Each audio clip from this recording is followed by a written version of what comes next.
혹시나 싶어서 말씀드리는데 산후도우미 관련 나쁜 뉴스들 때문에 겁이 나니까 산후도우미 지원 서비스 따윈 신청 안 할 거야 라고 생각하시는 분 없으시겠죠? 만약 그렇다면 더 이상 이 영상은 시청하실 필요가 없어요. 뉴스에서 많이 논란이 되고 있습니다. 산후도우미가 우리 아기를 때렸다, 해코지를 했다, 욕을 했다. 정말 이럴 수도 있나 싶을 정도로 다양하고 신박하게 우리 아기들을 학대했다는 뉴스를 많이들 보셨을 겁니다. 이런 일들은 모두 남의 이야기야, 에이 설마 우리랑은 전혀 상관없을걸? 이라고 안일하게 생각하고 계시진 않으시죠? 사람 사는 건 모두 복불복이니까 부디 제발 좋은 분 만나게 해주세요 라고 정작 손 하나 까딱 안 하면서 마음속으로 기도만 하고 계시는 산모님 없으시겠죠? 저도 산후도우미 매칭은 당연히 복불복 아냐? 나랑 잘 맞으면 잘 지내는 거고 잘 안 맞으면 어떻게 하지? 살짝의 염려와 기도만 했을 뿐 아무것도 준비하지 않았습니다. 오히려 다른 것에 더 초점을 맞췄던 것 같아요. 지원금은 좀 많이 나오려나? 산후도우미 기간은 2주를 한다던데 3주를 해야 하나?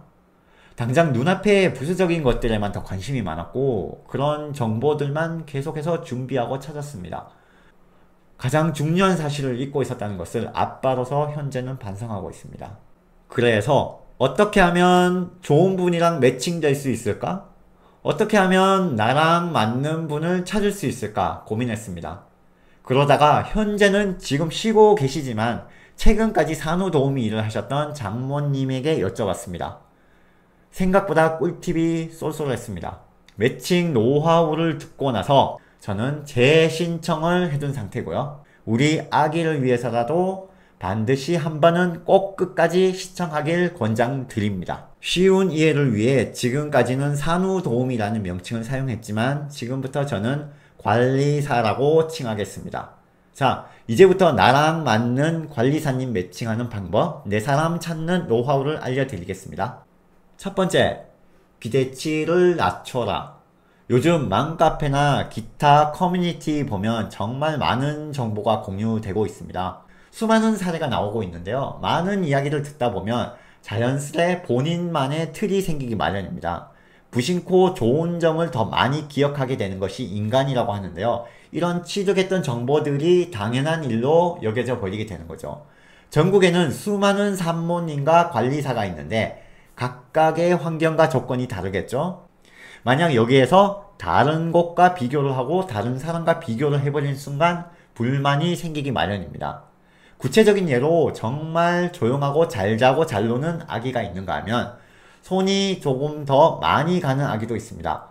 여기서 같은 관리사라 할지라도 어떤 집에서는 많은 일들을 할 수 있는가 하면 어떤 특정 집에서는 아기 돌보는 것만으로도 하루가 벅찬 곳도 있다고 합니다.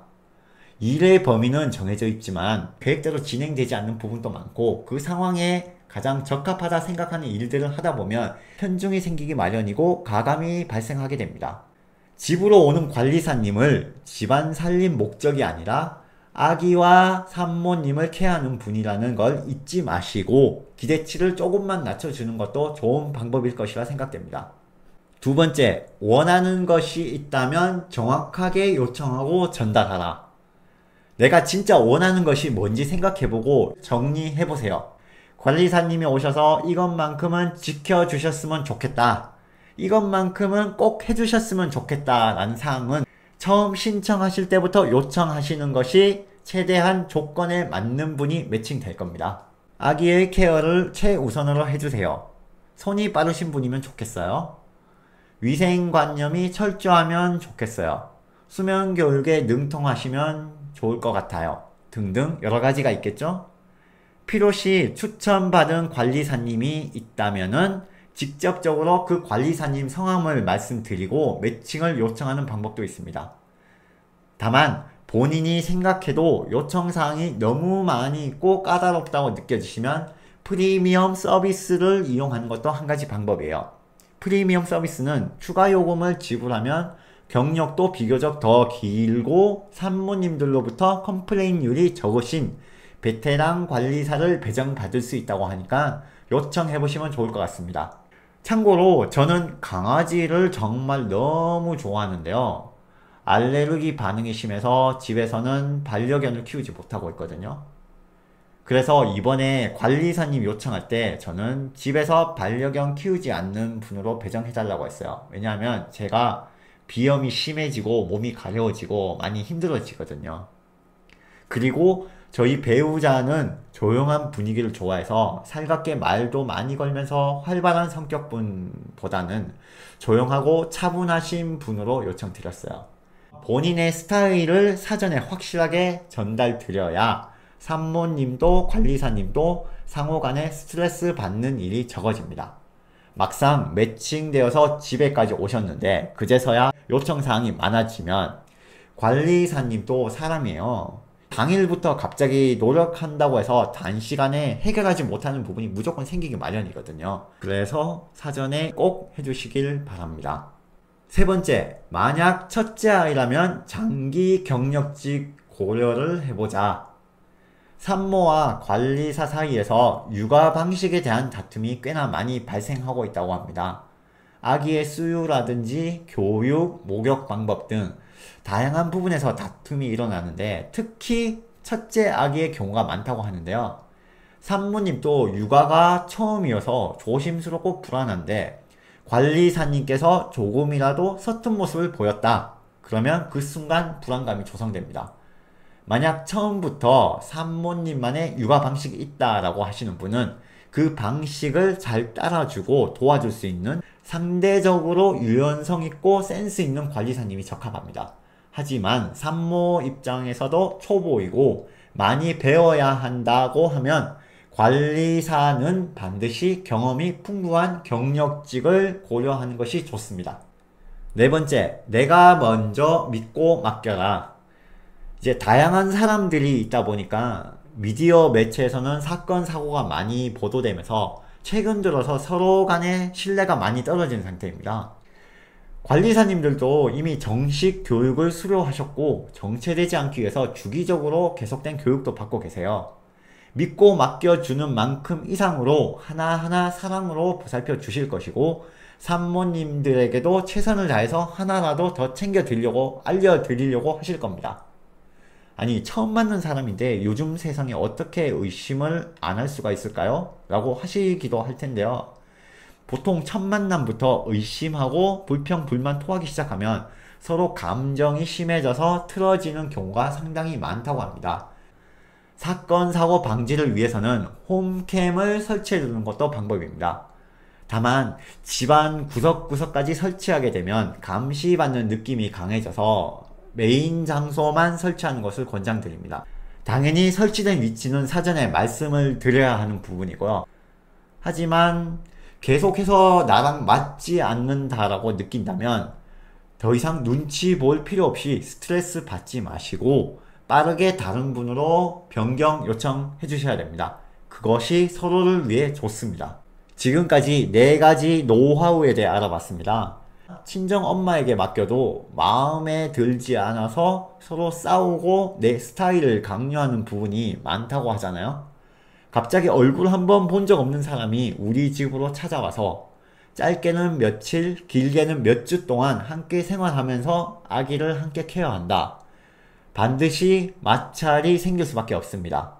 이런 맞지 않는 부분들을 계속해서 참으면 불평, 불만이 생기기 마련이고 스트레스가 계속해서 쌓이기 시작하는 거죠. 그러다가 어느 순간 감정 싸움으로까지 번지기도 합니다.